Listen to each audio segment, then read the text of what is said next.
자, 이제 사도행전을 통해서 예루살렘 교회에 대해서 이제 배우는 차례입니다. 자, 우리가 예루살렘 교회는 최초의 교회죠. 그러나 우리가 좀 많은 분들이 착각을 하는데 예루살렘 교회가 교회의 모범이다 이렇게 생각하는 분들이 있어요. 근데 절대 그렇지 않습니다. 예루살렘 교회는 근본적으로 한시적인 교회라고 말씀을 드렸죠. 왜냐하면 처음에 이 예루살렘에서 이 베드로 사도가 복음을 전할 때 맨 처음 3,000명을 전도하죠. 그 3,000명의 사람들이 누구입니까? 오순절 순례객들이죠. 그 오순절 순례객들은 말씀드린 것처럼 세계 각처의 땅 끝에서 온 사람들이에요. 그래서 그들은 세계 각처에서 와서 와, 저 사람들이 우리가 사는 곳에 언어로 얘기하고 있고 기도하고 있구나, 이걸 보고 막 굉장히 놀라죠. 그래서 처음 베드로의 복음을 전해 들은 사람들 태반은 바로 세계 각지에서 온 사람들이었기 때문에 예루살렘 교회의 성도들 대부분은 바로 다시금 자기가 살던 곳으로 돌아가야 할 오순절 순례객들입니다. 그러니까는 이 예루살렘 교회는 근본적으로 처음에 시작하자마자 막 엄청나게 부흥의 역사를 맞이하지만 이 사람들은 다 거의 대부분 집으로 돌아가야 되는 사람들이에요. 그래서 스데반이 죽으면서 이제 그것이 기회가 돼서 이제 집으로 돌아갑니다. 만약에 스데반이 죽었기 때문에 박해가 무서워서 도망갔다 이렇게 얘기하면 이 예루살렘 성도들의 믿음을 너무 우습게 보는 거죠. 예를 들어서 사도들이 이 사내들인 의원들한테 잡혀서 죽음의 위기에 처했을 때 그들이 겁을 먹나요? 그렇지 않죠. 그들은 예전의 제자들이 아니에요. 왜냐하면 성령이 임하시고 그 성령이 임하자 권능을 받고 완전히 새로운 제자들로 변화되었습니다. 그들이 복음을 전하면 3,000명씩 5,000명씩 전도되는 역사가 일어나고 있단 말이에요. 그러니까 그들은 예전에 그렇게 비겁하게 예수님 잡히셨을 때 도망치던 그런 제자들이 아니에요. 그럼에도 불구하고 왜 스데반 하나 죽었다고 다 도망가요? 그건 도망간 게 아니라 그들은 본래 오순절 순례자들이었기 때문에 본인들의 집으로 돌아가야만 하는 사람들이에요. 그래서 대부분의 이 예루살렘 교회 성도들은 다 자기들이 살던 그 땅 끝으로 돌아가고, 그리고 본래 예루살렘에 살던 예루살렘 중심으로 활동하던 제자들, 그리고 예루살렘 주민들로서 예루살렘 성도들이 되었던 사람들이 예루살렘에 남아 있습니다. 그리고 근본적으로 예루살렘 교회와 이 사내들인의 갈등은 무엇이냐면 율법이에요. 제자들만 해도 율법에 익숙한 사람들입니다. 왜냐하면 이 사람들은 내내 이 팔레스타인 땅에, 가나안 땅에 살던 사람들이기 때문이죠. 이 사람들은 율법을 지키는 사람들이고 율법을 잘 아는 사람들이었어요. 그런데 외국에서 온 사람들이 많죠. 순례객들. 이 사람들을 다른 말로 헬라파 유대인이라고 부릅니다. 히브리파 유대인은 내내 이스라엘 땅에서 살던 사람들이에요. 그들은 유대인의 언어를 쓰고 유대인의 율법을 지키면서 가나안 땅에 내내 살아왔던 사람들이에요. 그런데 흩어져 살던 사람들 있죠. 그들을 헬라파 유대인이라고 부릅니다. 그래서 그들은 멀리서 왔기 때문에 그리스 말을 써서 헬라파 유대인이라고 하는 거예요. 이 헬라파 유대인들은 율법에 익숙하지 않아요. 율법을 알아도 그들이 살던 곳에서는 율법을 철저히 지키지 않았던 사람들이거든요. 그리고 그들은 성전이 없는 이방 땅에 살던 사람들이기 때문에 성전에 대해서 별로 중요하게 생각하지 않습니다. 그들에게 중요한 것은 율법이에요. 마치 이 포로기에 바벨론에 잡혀갔던 포로들이 더 이상 성전도 없고 성전에 갈 수도 없고 성전은 이미 무너졌고 그 시대에 율법이 중요했던 것처럼 예루살렘이 아닌 이스라엘 땅이 아닌 세계 여러 각처에 흩어져 살아가는 사람들에게는 성전은 별로 중요하지 않습니다. 그들은 율법을 중요하게 생각하고 안식일이나 혹은 절기가 되면 회당으로 모여요. 회당에 모이면 율법을 강론합니다. 회당이라는 것 자체도 율법 중심의 종교 장소거든요. 그래서 이 헬라파 유대인들에게는 율법이 중요하고 그 율법을 가르치는 회당 중심으로 신앙생활을 하던 사람들입니다. 그래서 스데반이 복음을 전할 때 너희들이 그렇게 중요하게 여기는 성전, 거기 하나님 없다 이렇게 선언하거든요. 그래서 그 성전에 목숨을 걸고 살았던 예루살렘 주민들에게 돌로 맞아 죽은 거예요. 그것이 스데반이 돌에 맞아 죽은 사건이거든요. 그런데 스데반은 돌로 쳐 죽였는데 왜 다른 사도들은 죽이지 않습니까? 그들은 율법을 지키는 사람들이었거든요. 그래서 이 헬라파 유대인과 이 일반적인 유대인들의 갈등은 율법에 있었다라고 하는 것을 알고 계셔야 됩니다. 그리고 이 예루살렘 교회가 그렇게 갈등을 맺은 것도 당연히 율법 때문이에요. 예루살렘 최초로 세워진 예루살렘 교회의 대부분의 성도들은 오순절을 맞아서 세계 각처에서 왔던 헬라파 유대인이기 때문에 그들은 율법을 잘 모르고 그들에게는 성전도 별로 중요한 게 아니었어요. 왜냐하면 그들은 생활 속에서 지키는 율법을 중요하게 생각하던 사람들이고 율법을 지키면 유대인이라고 생각했던 사람들입니다. 그래서 그런 갈등이 있었던 거예요. 율법을 중심에 놓고. 자, 그래서 예루살렘 교회는 최초의 교회이긴 하지만 교회의 모범으로 제시될 수는 없다라고 하는 거예요. 왜냐하면 그 교회는 한시적인 교회이기 때문이에요. 그래서 어떤 분들은 마치 교회가 예루살렘에 세워졌던 첫 번째 교회처럼 가진 재산을 다 털어내서 유무상통하고 이렇게 살아야 된다라고 주장하는 분도 있는데 전혀 그렇지 않습니다. 왜냐하면 예루살렘 교회 말고 다른 곳에서 복음이 전파되고 곳곳에 교회가 세워지잖아요. 단 한 군데서도 예루살렘 교회의 생활의 모범을 따르려고 하는 교회는 없었습니다. 그러니까 예루살렘 교회가 세워지고 이것이 최초의 교회이긴 하지만 거기서 이루어졌던 일들이 교회의 모범이 될 수는 없다 하는 거예요. 그것이 교회의 모범이라면 당연히 바울 서신 속에서도 그런 교회의 모범이 나와야 되고 이렇게 교회들이 각처에 생기잖아요. 하지 못하더라도 그런 예루살렘 교회가 세운 모범을 따르려고 노력을 했어야 되는데 되지 않죠. 그런 일들은 아무데도 없단 말이에요. 자, 그러니까는 예루살렘 교회가 우리가 볼 때는 굉장히 아름다운 교회예요. 당연히 성도들이 하나가 되어서 같이 어울려 살고 날마다 모이기를 힘쓰고 일은 안 했던 것 같죠. 날마다 모였으니까. 왜 일을 안 할 수 있었을까요? 그들은 순례객이었거든요. 일상적으로 예루살렘에서 살던 사람들이 예수 믿는다고 아무런 일도 하지 않고 모여서 날마다 예배하고 전도하고 할 수 있었을까요? 하고는 싶죠. 근데 뭐 먹고 삽니까? 먹고 살아야 되거든요. 먹고 살면서 모여서 예배도 드리고 음식도 나누고 해야 되는 것이지 뭐 그냥 예수님 좋다고 무조건 날마다 모여서 어떻게 그 사람들이 먹고 살았겠어요. 예루살렘 교회가 날마다 모일 수 있었던 것은 그들이 순례객이었기 때문이지 그들이 일상적으로 예루살렘에서 사는 사는 사람들인데 일상을 다 포기하고 교회 와서 무조건 기도하고 예배하고 전도하고 이것만 했던 사람들이 아니다라는 겁니다. 그런 교회는 유지될 수가 없어요. 자, 그래서 우리가 예루살렘 교회 그러면 이 땅에 세워진 최초의 교회다라고 하는 선입관이 있기 때문에 마치 그 교회가 교회의 모범이 되어서 우리가 그 교회를 따라야 한다라고 생각하기 쉬운데 전혀 그렇지 않다라고 하는 것입니다. 그래서 이 예루살렘 교회의 특수성을 좀 우리가 이해를 하셔야 돼요. 자, 아무튼 그것은 이제 조금 이따 한 번 더 설명을 하겠고 이제 사도행전의 이야기는 처음에 예수님이 약속을 하죠. 너희들 예루살렘 떠나지 말고 기도해라. 그럼 성령의 세례를 받는다. 약속을 받고 이제 기도에 힘씁니다. 그리고 기도하다가 성령의 임재를 경험해요. 성령이 임재하자 이제 방언을 하게 되는데 그들이 방언으로 뭘 합니까? 기도만 한 게 아니라고 말씀드렸죠. 그들은 방언으로 전도를 했어요. 복음을 전합니다. 그 복음의 내용은 그리스도가 부활하셨다.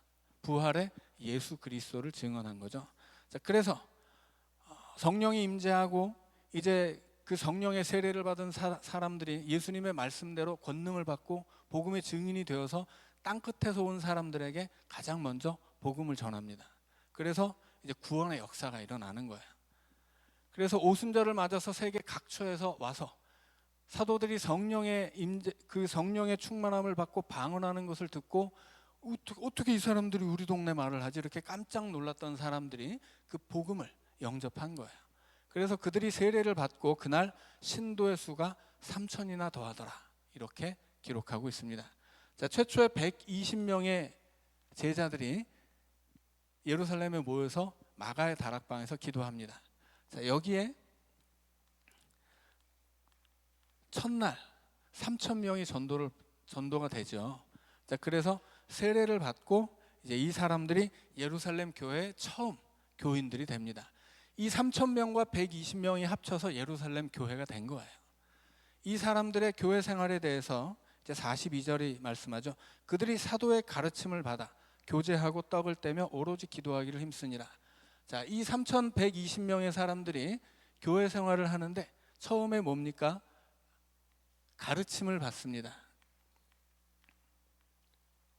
어떤 가르침이겠어요? 예수님을 배워야 되죠. 이제 그 전까지는 하나님만 알고 있었는데 아니다, 예수님이 하나님의 아들이고 예수님이 우리의 구주이시다라고 하는 걸 이제 배우게 됩니다. 뭐 그것만 배우겠어요? 예수님이 우리의 구주이신 예수님이 뭐 평소에 우리에게 이런 것도 가르쳐 주셨다, 이런 말씀을 하셨다, 뭐 이런 기적을 베푸셨다, 뭐 배울 것이 엄청 많았겠죠. 자, 그것을 배워야 돼요. 자, 그 다음에는 뭘 합니까? 교제를 하죠. 사람들이 모여서 뭐 교회인데 예배가 먼저 아니냐 이렇게 생각할 수 있겠지만 그렇지 않죠. 사람들이 모였어요. 같이 배웁니다. 당연히 그 안에서 이 사람들이 하나의 공동체를 이루는 것이 중요해요. 그래서 가르침을 받는데 가르침도 굉장히 중요하죠. 실제로 이 초대 교회사에서 한 300년대까지 4세기까지도 이단의 세력이 얼마나 강했는지 그 이단의 세력을 척결하기 위해서 어마어마한 대가를 치렀어야 됩니다.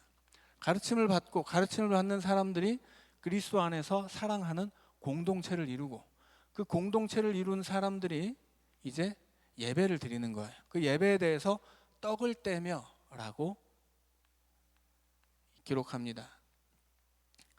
자, 떡을 떼는 것과 음식을 먹는 것은 구별해서 나와요. 왜냐하면 떡을 떼는 것은 성만찬을 상징하는 것이기 때문입니다. 그래서 초대교회의 역사는 성만찬 중심이었기 때문에 떡을 뗀다라는 말이 나오면 무조건 이것은 예배드렸다는 뜻이에요. 떡을 뗐다라고 해서 밥을 먹었구나 이렇게 생각하시면 안 돼요. 자, 나중에 떡을 떼며 기쁨과 순전한 마음으로 음식을 먹고 46절에 나오죠. 떡을 떼는 것과 음식을 먹는 게 구별돼서 기록됩니다. 왜냐하면 떡을 떼는 것은 예배하는 것이고 음식을 먹는 것이 식사하는 것이기 때문이에요. 자, 그 다음에 뭐 합니까? 기도하기에 힘써요. 기도를 왜 할까요? 사도들이 기도하는 중에 성령의 임재를 받죠. 자, 기도는 성령을 받기 위해 그리고 성령의 충만함을 덧입기 위해 하는 거예요. 그래서 이것이 이 최초에 생겨난 예루살렘 교회 성도들의 교회 생활이었습니다. 이 사람들 자체가 이제 교회 공동체를 이루게 되면서 제일 먼저는 예수님을 배우고 복음을 배우고 그 다음 교회가 교제를 하고 그리고 예배를 드리고 그리고 성령의 충만함을 받기 위해 기도했다라고 하는 거죠. 이게 첫 번째. 이렇게 해서 이 3,120명의 성도들이 이 네 가지 일에 힘쓰면서 예루살렘 교회가 세워진 거예요.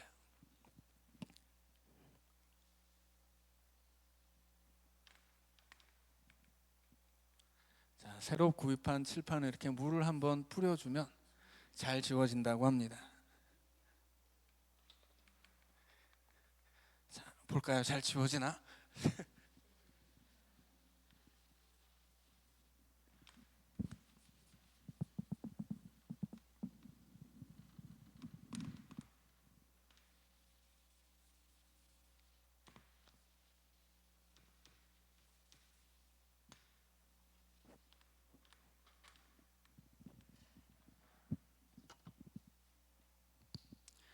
자, 이제 그렇게 해서 교회가 성립되고 이제 초대교회 성도들의 일상의 모습을 설명해 주는 이야기가 그 다음 이제 43절부터 나오는 이야기입니다.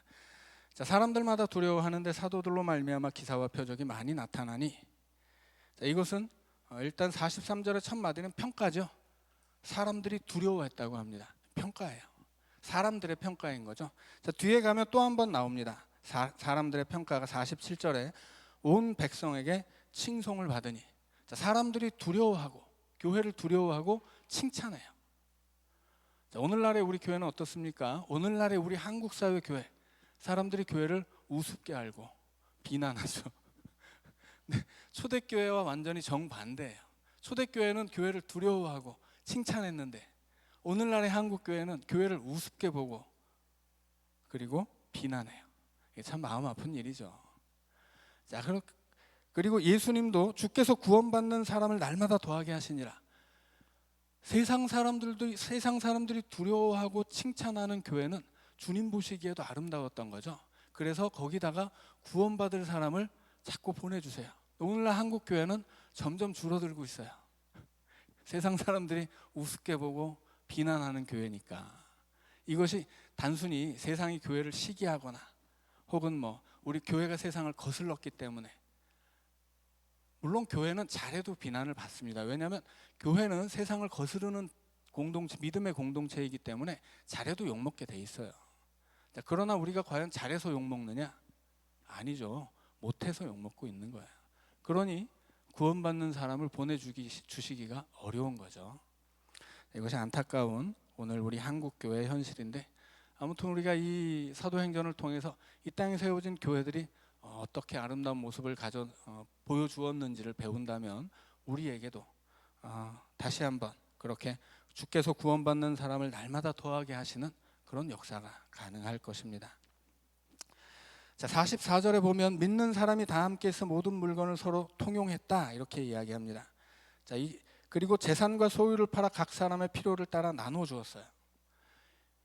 자, 아까 말씀드렸듯이 이것은 예루살렘 교회가 한시적인 공동체였기 때문에 가능한 것이지, 이것이 교회 생활의 기본이라거나 원칙이라거나 모범은 될 수 없다라는 것입니다. 예를 들어서 사도 바울이 복음을 전하러 막 각지를 돌아다녔는데 아시아와 유럽을 넘나들면서 복음을 전하고 교회를 세웠는데 단 한 번도 이렇게 해야 된다고 얘기한 적이 없어요. 이것이 원칙이었다면 당연히 사도 바울이 그렇게 가르쳐야죠. 그렇게 했어야 하고, 교회들이. 초대교회 성도들이 믿음이 없어서 이렇게 안 했겠습니까? 아니죠. 이것이 원칙이 아니었기 때문에 안 한 거예요. 그러니까 예루살렘 교회에서 있었던 일을 가지고 교회는 재산 다 내놓고, 여기다 재산 다 내놓고 그냥 필요한 대로 갖다 쓰고 이래야 된다. 그게 원칙이 될 수 없다라고 하는 것입니다. 이것은 한시적인 공동체였기 때문에 가능한 일이었어요. 어떤 공동체였어요? 오순절 순례객들입니다. 자, 말씀드린 것처럼 이 오순절 순례객들은 천하의 땅끝으로부터 온 사람들이에요. 그 목록들을 막 쭉 얘기하죠. 메데, 바사, 저기 엘람, 어디 동서남북의 세계 각처에서 온 지역들을 다 얘기했잖아요. 거기서 순례를 올 때 사람들이 뭘 가지고 오겠습니까? 당연히 여행에 필요한 경비.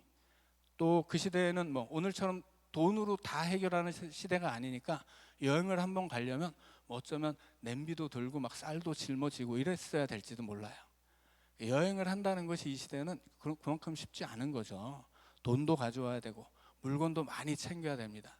그거를 이렇게 나귀 같은 것에 실어가지고 바리바리 싸들고 내가 여기서 예루살렘까지 가는데 며칠, 거기서 머무는데 며칠, 또 돌아오는데 며칠, 그러면 필요한 물건이 떨어지면 어디서 또 구입을 하고 이렇게 계획을 철저히 짰을 거예요. 그래서 필요 경비 플러스 예비비 이래가지고 이제 여행 계획을 짜고 여행 예산을 세우고 이제 다 챙겨서 왔겠죠. 그런데 어떻게 됐습니까? 예루살렘에 와서 복음을 영접하고 체류 기간이 늘어났어요. 원래는 오순절이 끝나면 순례객들은 다 돌아가야 돼요. 그런데 계속 남아있는 거예요. 그것이 며칠인지 우리는 확인할 수는 없지만 계속 남아있다 보니 가져온 돈이 모자른 사람도 있고 쌀이 떨어진 사람도 있고 어떤 사람은 또 옷이 낡아서 찢어진 사람도 있을 수 있겠죠. 그러니까 돈이나 물품이 모자른단 말이에요, 이 순례객들은. 그래서 어떻게 됩니까? 있든 없든 다 나눠서 썼다라고 하는 거예요. 그러니까 일상생활을 영위하는 예루살렘 주민들이 여기다 전 재산을 다 갖다 바치고 필요한 대로 갖다 쓰고 이렇게 삶을 살았던 것이 아니고, 이 사람들은 본래 오순절 순례객들이기 때문에 순례차 왔을 때 준비해온 물건 혹은 또 예산 이런 것들이 좀 부족해지기도 하고 모자르기도 하고 없어지기도 하면 그것을 채우기 위해서 서로 유무상통했다 하는 것입니다.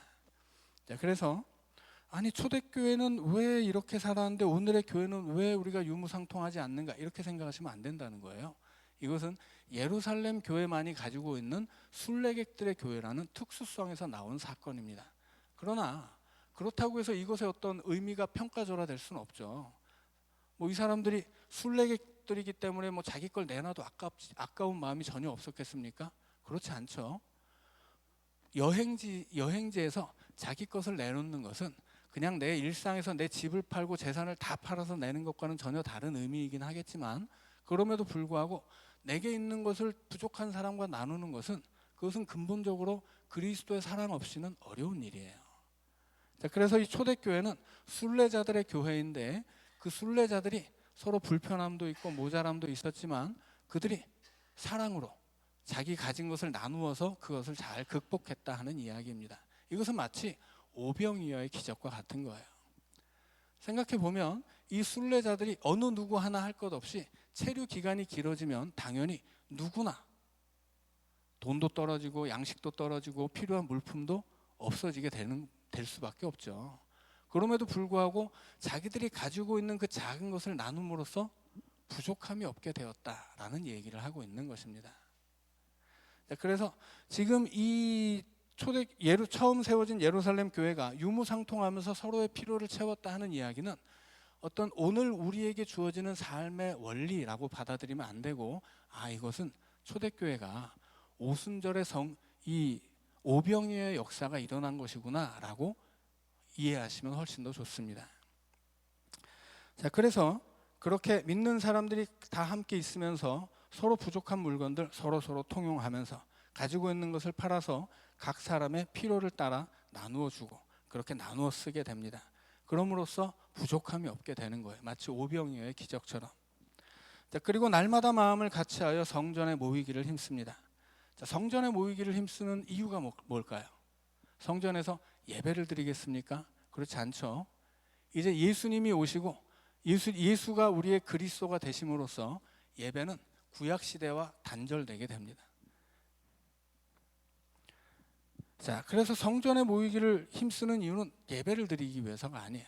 베드로가 이제 이 3장으로 넘어가면 제9식 기도 시간에 성전에 올라갑니다. 그럼 성전에 기도하러 갈까요?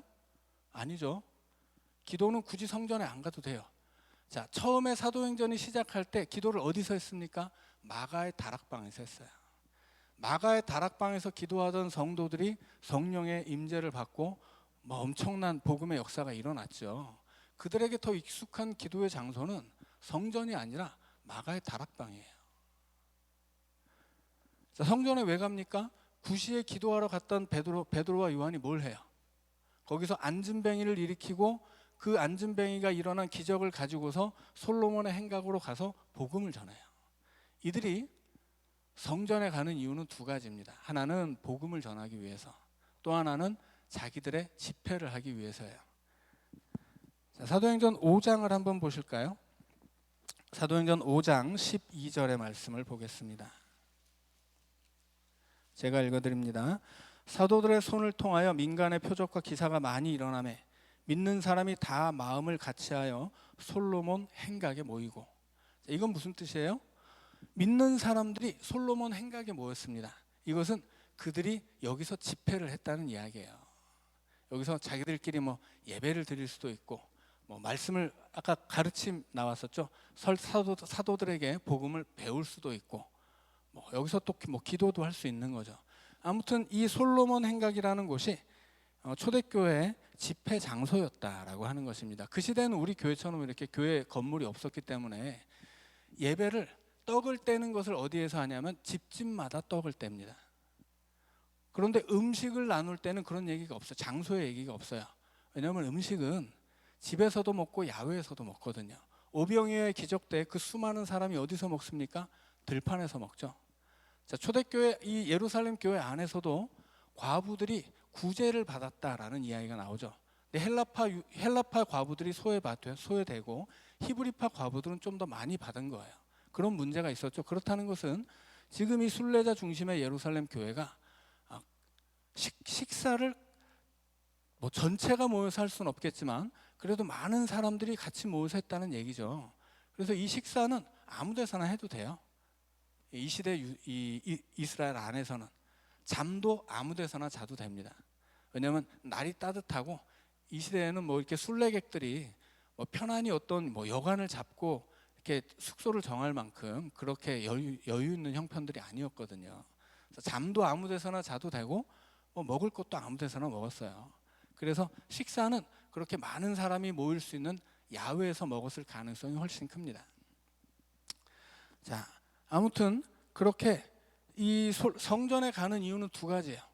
베드로가 했던 것처럼 성전에서 복음을 전하기 위해서, 그것이 하나이고, 그 다음에 5장 12절이 말하는 것처럼 예루살렘 교회가 집회할 장소로서 이 솔로몬 행각을 택했다고 하는 것은 거기서 예루살렘 성전의 일부에서 초대교회가 모임을 가졌다는 이야기입니다.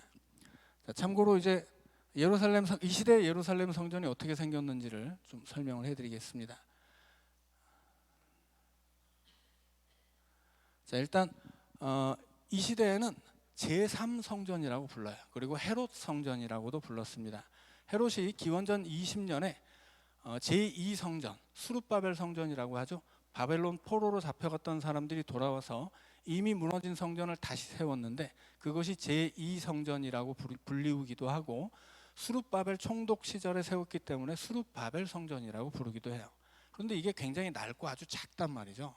그래서 헤롯이 유대인들에게 자기 그 지지를 호소하기 위해서 기원전 20년부터 기원 후 63년까지 거의 80년을, 정확히는 뭐 83년이죠. 83년 동안 이 수룹바벨 성전을 증축해요. 그런데 7년 후에, 그것이 완공된 7년 후에 로마에 의해서 멸망당하고 이 성전은 83년 동안 지어지고 7년 만에 이제 불타 없어지게 되죠. 자, 그것이 제3성전 혹은 헤롯 성전이라고 불리우는 예루살렘 성전이었습니다. 이 중심에는 수룹바벨 성전이 있어요. 이 수룹바벨 성전은 크게 세 수로 나누는데, 자, 우리가 성전은 그 구약 시대의 성막을 생각해 보세요. 동쪽에만 문이 있죠. 이 동쪽에 문이 하나 있어요. 전체적으로는 이렇게 큰 거예요. 그래서 이게 450m. 자, 이쪽이 315m. 어마어마하게 크죠. 450m면 여기서 한 2블럭 정도 이렇게 달려가야 그 정도 되는 넓이일 것 같습니다. 그 안에 크기로는 아주 작은 크기예요. 이 성전 자체는. 여기 이제 지성소, 성소가 있고, 그 다음에 여기 물두멍이 있고 제단이 있습니다. 그리고 예전 성전 성막하고는 다르게 여기 제물을 잡는 곳이고 제사를 드리는 제단이 여기 있었어요. 물두멍이 있고 성소가 있고 지성소가 있습니다. 그리고 문이 있겠죠. 여기도 문이 있고, 여기는 이스라엘의 뜰이라고 부릅니다. 여기는 여인들의 뜰이에요. 여인의 뜰. 자, 이곳은 유대인만 들어올 수 있습니다. 여인의 뜰에는 유대인 여인들은 들어올 수 있지만 이방인은 절대 들어오면 안 돼요. 그러면 죽입니다. 여기 경고장들이 엄청 붙어 있었어요. 여기 들어오면, 이방인들 여기 들어오면 죽습니다. 바로 죽입니다. 경고장이 써 있었어요. 그래서 이방인은 못 들어오고, 유대인 중에서 여인들은 여기 들어올 수 있어요. 그리고 이스라엘의 뜰은 유대인 중에서 남자들이 들어갈 수 있고, 그 안으로 여기는 제사장의 뜰이라고 불렀어요. 그래서 제사장들만, 성소가 있는 곳은 제사장들만 들어갈 수 있고, 그 앞에 이스라엘의 뜰이 있고 여인의 뜰이 있습니다. 우리가 잘 아는 두 렙돈을 드린 과부가 여기까지 들어온 거였죠. 이 여인의 뜰에 헌금함이 7개가 있었습니다. 그래서 뭐 이렇게 쇠로 만든 헌금함이고, 당시에는 이제 돈이 다 동전이었기 때문에 헌금을 많이 내면 거기서 막 울려가지고 큰 소리가 나도록 그렇게 고안된 장치를 헌금함으로 만들었어요. 그래서 두 렙돈 바친 과부의 헌금은 거의 뭐 들리지도 않았겠죠. 자, 그래서 여기는 여인들이 들어올 수 있고 이스라엘의 남자들이 들어올 수 있고, 이 밖은 이방인의 뜰이에요. 헤롯은 이 이방인의 뜰과 이 성전 전체를 어마어마한 상가로 만들었습니다. 그래서 이게 평면도를 보니까 아무런 뭐 느낌이 올 수가 없는데 굉장히 높은 고지대예요. 그러니까 엄청나게 높은 건물을 만든 거예요. 그래서 이쪽에 벽을 뺑 둘러서 다 여기에 상가들이 있습니다. 그래서 이 헤롯이 여기 찾아오는 이 굉장히 건물 자체를 아름답게 짓고 당시에 유명한 건물이었어요. 헤롯의 예루살렘 성전이. 그래서 이 전체 건물을 뺑 둘러서 엄청난 상가들이 있고 그 상가들은 당연히 헤롯의 소유죠. 그리고 이쪽 동네는 여기는 헤롯 왕의 길이라고 불렀습니다. 그래서 이쪽은 그 시대에 그 이스라엘 인근의 금융의 중심지였다고 해요. 그러니까 헤롯이 괜히 예루살렘 성전을 멋지게 지어놓고 그냥 유대인들에게 주기만 한 게 아니라는 거죠. 다 자기 이익을 위해서도 봉사한 바가 있습니다. 그리고 여기에 그리고 이제 이 문이 우리가 잘 아는 미문이에요. 안진뱅이가 앉아 있었던 문이 이 미문입니다. 이 성전 전체에서 가장 아름다운 문으로 소문이 났죠. 북쪽으로 가면 이 성전은 워낙 크기 때문에 곳곳에 문이 많아요. 그런데 대표적으로 이쪽 북쪽에 뭐가 있냐면 양문이 있어요. 양문을 나가면 그 곁에 베데스다 연못이 있죠. 이쪽으로 오면 여기 로마의 군대가 주둔하는 안토니아 기지가 있습니다. 그래서 여기는 이제 이 예루살렘 성전이 유대인들의 집결 장소였기 때문에 로마의 군대가 상시로 주둔하면서 여기서 이 사람들이 모여서 무슨 반란을 일으키는지 이런 것들을 다 감시하던 곳이에요. 이 기지가. 그래서 이곳에 특별히 뭐가 있었냐면 제사장들의 의복이 여기 보관됐습니다. 이 안토니아 기지에. 왜 그렇겠습니까? 이 시대에는 대제사장의 지위를 총독이 임명했어요. 그러니까 어떻게 대제사장 해서 이스라엘의 권력의 중심인데 가장 높은 권력자인데 그 대제사장을 로마의 총독이 임명을 하니까 거기다 잘 보여야 되겠죠. 그래서 당연히 사두개파와 이 사내들인 안의 바리새파들은 이 총독에게 아부할 수밖에 없습니다. 자기들이 가진 권력이 다 거기서 나오는 거거든요. 심지어 제사장들의 의복이 여기 보관되어 있기 때문에 누구라도 사두개파든 바리새파든 뭐 여기서 뭐 성전에서 뭐 하려면 로마의 허락을 받아야 됐어요. 그만큼 이스라엘의 종교가 어느 일정 부분 자율성을 보장받았지만 근본적으로 철저하게 통제되고 있었다라고 하는 뜻입니다. 솔로몬의 회랑은 어디냐면 말하자면 이 성전 전체가 한 3층, 4층 높이가 돼요. 이렇게 막 엄청나게 높게 쌓인 산을 깎아서 만든 것이기 때문에. 그런데 이 꼭대기에 둘러서 성벽을 둘러서 회랑이 있습니다. 자, 회랑은 뭐냐면 기둥을 받고 지붕을 씌운 거예요. 그러니까 복도로 쓰기 위해 만든 길인데 그 길 위에다가 기둥을 받고 지붕을 씌우면 회랑이 돼요. 거기 벽이 한쪽에 있으면 행각이 됩니다. 그래서 본래는 여기가 이제 다 그 통로로 만든 곳인데 이 밑에는 왕의 회랑이라고 불렀어요. 그러니까 기둥을 세우고 지붕만 얹고 여기는 뭐 이렇게 벽이 없는 거죠. 그래서 이 사방이 다 길로 만든 것인데 이제 기둥을 세우고 지붕을 얹으면 회랑이 되고 벽을 한쪽에 세우면 행각이 되는 거예요. 여기를 이 예루살렘 성전의 동쪽을 솔로몬 행각이라고 불렀습니다.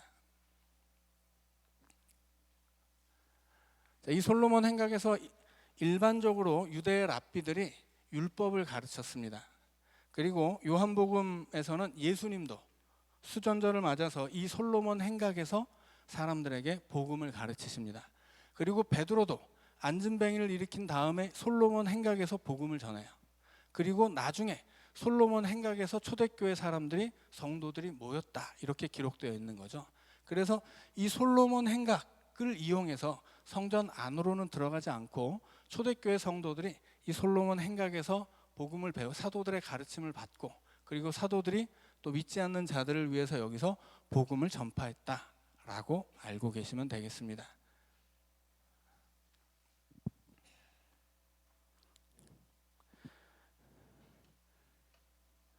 그래서 46절에 날마다 마음을 같이하여 성전에 모이기를 힘썼다. 왜 성전에 모였을까? 전도하기 위해서구나. 그 다음에 자기들이 이 교회 공동체가 모여서 집회 혹은 예배 혹은 가르침을 하기 위해서였구나. 그래서 이 솔로몬 행각을 중심으로 사람들이, 초대교회 성도들이 날마다 성전에 모였는데 그것은 두 가지 용도다. 하나는 전도, 하나는 집회였다라고 하는 것입니다. 그래서 날마다 성전에 모이기를 힘썼다. 이거 성전에서 예배를 드렸나? 이렇게 생각하시면 안 되고, 자, 그렇게 나름 여기서 복음을 전하고 초대교회 모임을 가졌다 하는 것입니다. 그 다음에 집에서 떡을 뗐다라고 이야기하죠. 말씀드린 것처럼 떡을 뗀다라는 건 뭐예요? 예배를 드렸다는 거예요. 그런데 이건 이제 집이죠. 여기는 구약 시대의 방식으로 하나님을 예배하잖아요. 이제 초대교회는 예수 그리스도를 통해 하나님을 예배하기 때문에 더 이상 제사를 드리지 않습니다. 자, 지난 시간에 말씀드렸듯이 초대교회 멤버십이 뭐예요? 세례죠. 세례는 죄사함의 세례이고, 예전에는 죄를 사하려면 어떻게 했어요? 성전에 가서 제물을 바쳐서 제사장을 데려다가 제사를 드렸단 말이에요. 그래야 죄의 용서를 받는 거예요. 그런데 이제 초대교회는 어떻게 됩니까? 죄를 씻기 위해서 예수의 이름으로 세례를 받아요. 예수의 이름으로 물로 씻는 거예요. 더 이상 성전은 필요 없어. 더 이상 제물을 바칠 필요도 없어. 왜?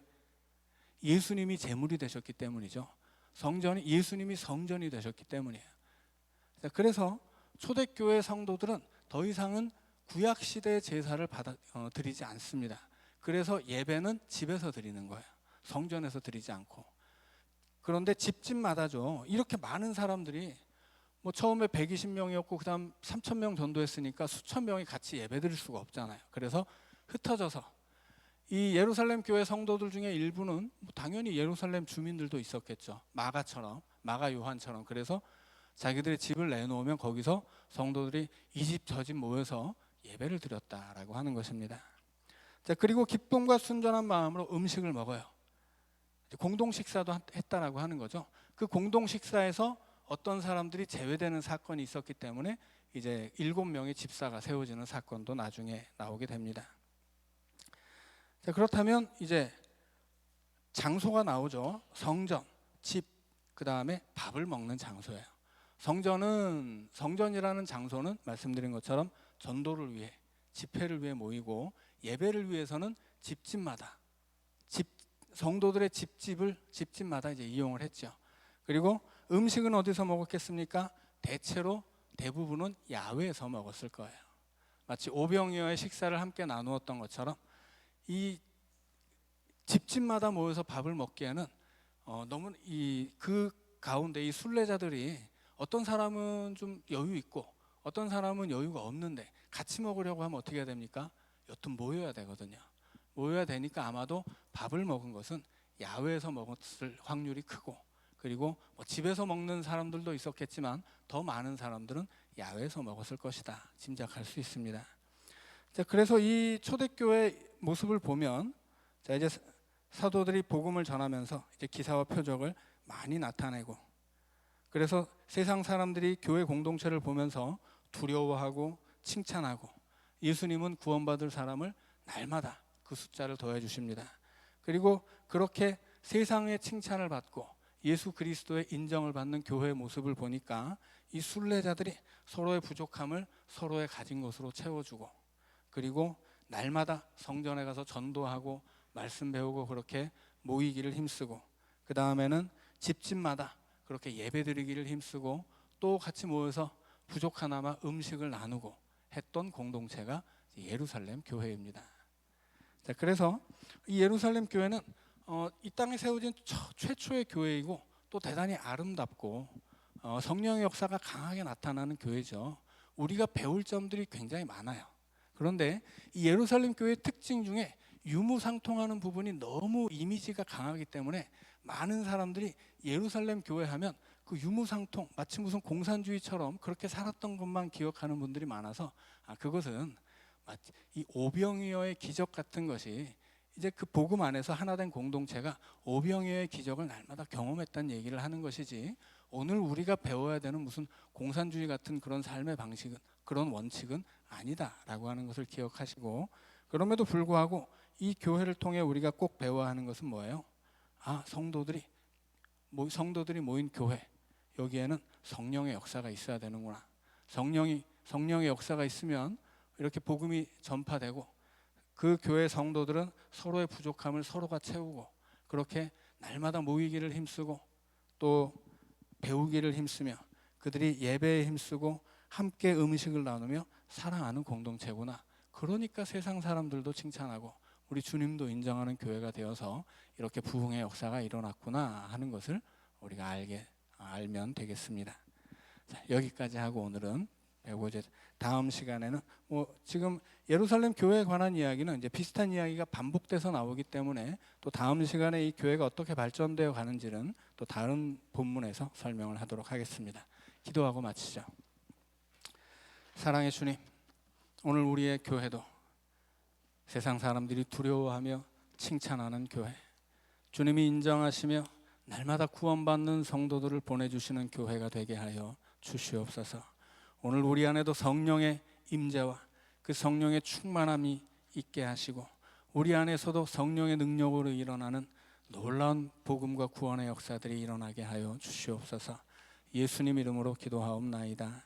아멘.